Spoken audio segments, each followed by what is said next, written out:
পাকিস্তানের হামলায় ধ্বংস হয়ে গেছে আফগানিস্তানের একটি নিভৃত গ্রাম। সেই গ্রামে নারী শিশু সহ অন্তত 15 জনের মরদেহ উদ্ধার করা হয়েছে। ধারণা করা হচ্ছে মৃতের সংখ্যা আরো বেশি। আফগান সংবাদ মাধ্যম দ্য খামা প্রেস নিউজ এজেন্সি স্থানীয় সূত্রে বরাতে ওই তথ্য জানিয়েছে। আফগান প্রতিরক্ষা মন্ত্রণালয় বিমান হামলার নিন্দা জানিয়ে বিবৃতিও দিয়েছে। এসব দাবি একতরফা, কারণ পাকিস্তান এখনো কোনো মন্তব্য করেনি। খামা প্রেস বলেছে, পাকতিকা থেকে পাওয়া প্রতিবেদনগুলো ভয়াবহ পরিস্থিতির ইঙ্গিত দেয়। এ প্রদেশের বারমাল জেলায় পাকিস্তানি বিমান হামলার পরে ধ্বংসস্তূপ থেকে নারী ও শিশুসহ 15টি মৃতদেহ উদ্ধার করা হয়েছে। হামলায় একটি গ্রাম সম্পূর্ণরূপে ধ্বংস হয়ে গেছে। মঙ্গলবার রাতে বিমান হামলা করা হয়। বারমাল জেলার অন্তত 60টি গ্রামে বারে বারে ফেলা হয় বোমা। এর মধ্যে লেমন গ্রামে নারী ও শিশুসহ এক পরিবারে 5 সদস্য নিহত হয়েছেন।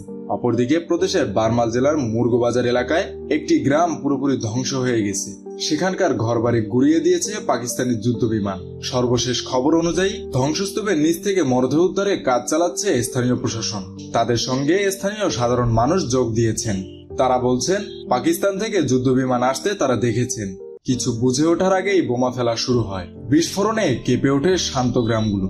যে পরিমাণ বোমার বর্ণনা তারা দিচ্ছেন, তাতে হতাহতের সংখ্যা আরো বাড়তে পারে। আনাদোলু এজেন্সি বিমান হামলার খবর কাবুলে তালেবান নেতৃত্বাধীন অন্তর্বর্তীকালীন প্রশাসনের প্রতিরক্ষা মন্ত্রণালয়ের বিবৃতির বরাতে প্রকাশ করেছে।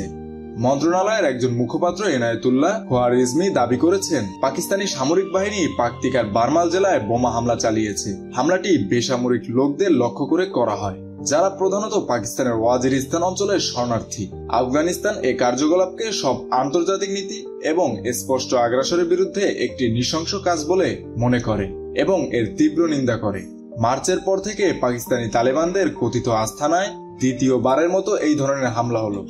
উভয় হামলাতেই হতাহতের ঘটনা ঘটেছে। এদিকে প্রতিবেশী দেশের অভ্যন্তরে হামলার ঘটনায় সীমান্ত অঞ্চলে তীব্র উত্তেজনা বিরাজ করছে।